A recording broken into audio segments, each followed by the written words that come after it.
Hey guys, Rick here. Growing season is amongst us now.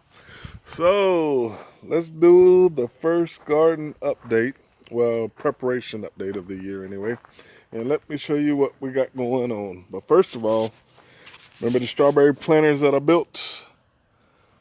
Look what we got sprouting. They are all over the place. So I think just about all of them has sprouted in this particular barrel here. And then I need to come over and replace. This is the first one that I built, and a lot of the roots had sunk down. But luckily, I still have 25 extra sitting in my fridge, and I'm gonna go ahead and pull these out and replace them before the season starts. But this is doing a lot better than I expected. Doing way much better than I expected. So I built a small bed around it.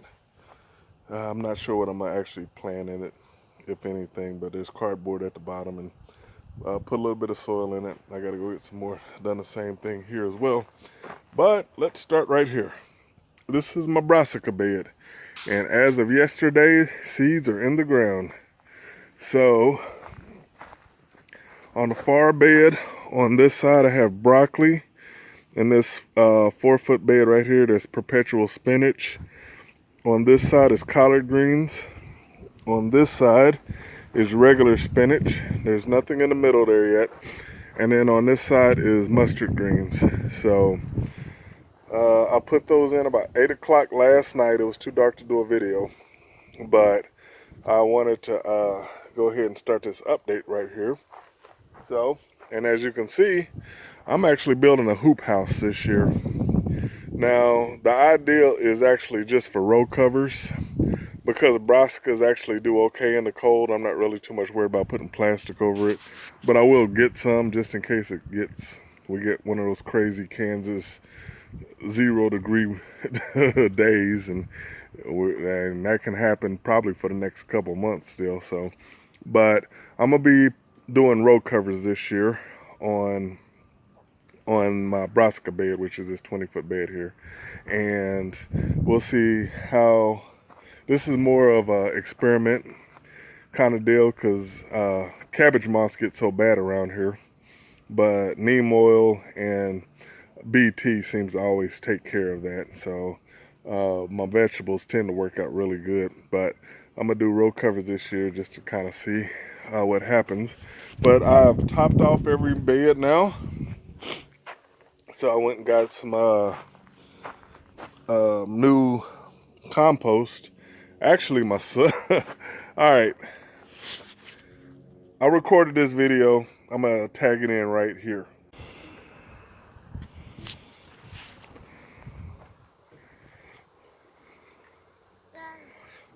Good job.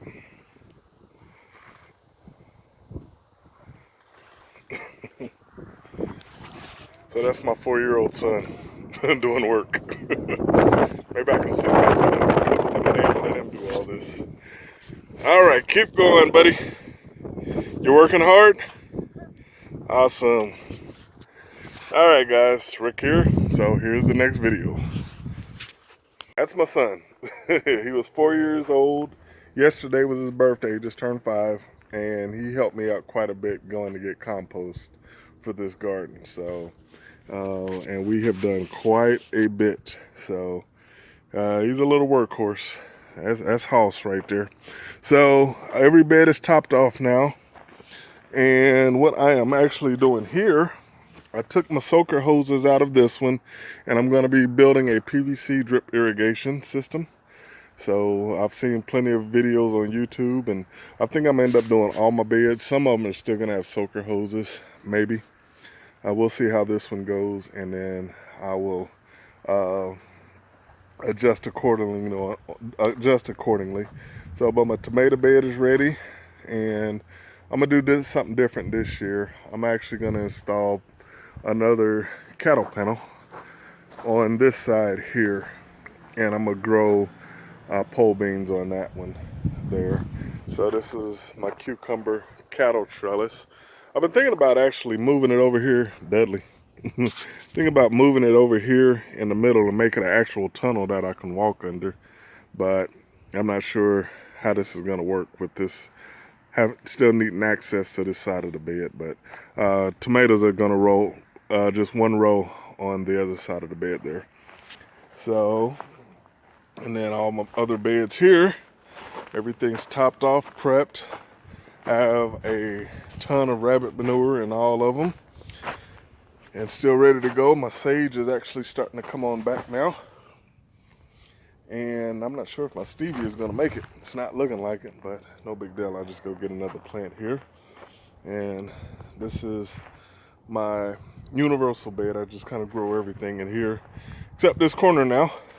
So, courtesy of Old Alabama Gardener, this is my comfrey. And it's all starting to come back pretty heavy now. So, I have 2 more roots in my grow room that I had pulled up and kind of propagated it, and I was gonna put it over on this end here as well. So I still got to get my buckets together. Oh, I did build 2 new beds, 2 new elevated beds. So I did this one, these 2 last week, and I'm gonna build 2 more. And these are all my herbs. This is what I grow my herbs in. So this is my strawberries from last year. I'm not gonna plant strawberries in it anymore, and this one was strawberries. I just turned them backwards. I'm gonna put some more fabric cloth over it, fill it up, and I'm just gonna grow herbs in that. So I need 8 beds total for my herbs, so I gotta build 2 more. So, and then my little planters here, I'll probably end up building a couple more of those as well. So I still have a few pallets over there I need to rip up, but there's a place up the street that sets them out probably every 2 or 3 weeks. And I just go get what I need, and haven't needed them for a while because I haven't built anything, but I just go get what I need and build these beds. So one of these beds right here is just 2 pallets. So, oh, let me show you this real quick as well. It's Dudley. Sir Dudley. On my hoop house, I was looking for, I used the regular clips last season, or not last season, 3 seasons ago, when I had my other hoop house on my 2-foot bed. And they work out okay, but they ripped my plastic a little bit. So I got to watching on YouTube about these clamps that you can actually buy and just snaps on it and it holds those in place. But I went to Amazon and they were, oh, you got a pack of 8 of them. And I think they were almost like $1 a piece. It might have been like $5 a piece. So I saw some guy take an old water hose and just started slicing it up. And he just using those as clips. So that's what I did. I have an old water hose. I have several of them laying around. So I just cut them up into these size pieces here. So, which, if you don't have one of these, I highly suggest it, especially if you work with PVC. It's a PVC cutter, and I was able to cut this is that gray conduit with them ends, these ends off on the, they cut, because they connect, I suppose, I don't know. But I just cut that off with the PVC cutter.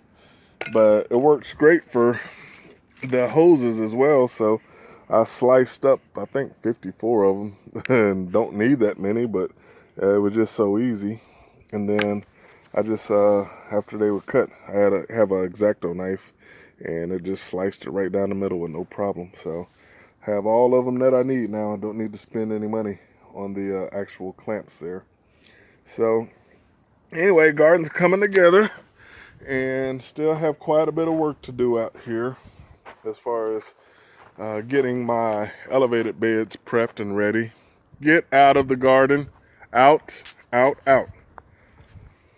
So he knows better. So I'm probably going to end up putting a fence up this year as well. So we'll see. All right, guys. That is just a quick update for the moment. I have a lot of work to do this grow season.